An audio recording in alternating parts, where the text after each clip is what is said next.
అబ్బా ఎందుకు అరుస్తున్నావు? ఏమైంది నాన్న? అమ్మా ఈ పాప కింద కూర్చొని ఆకలి ఆకలి నేడుస్తుంది. ఏమైనా ఉంటే పెట్టమ్మా. నా పాప ఈ పాపే.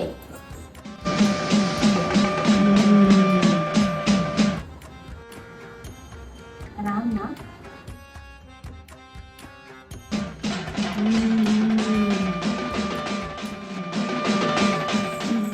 ఇక్కడ కూర్చో తల్లి, తినడానికి తీసుకొస్తాను.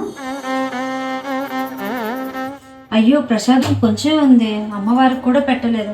పాప ఆకలితో ఉంది, పాపకు పెట్టేద్దాం.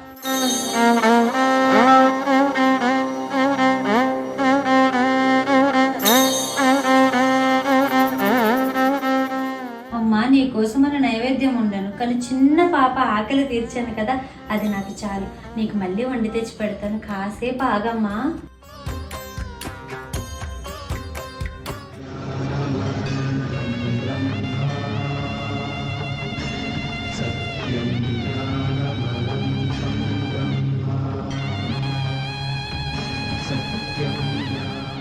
నా కోసమే అంటావు కదమ్మా, నీ చేతితో తిందామని వచ్చాను.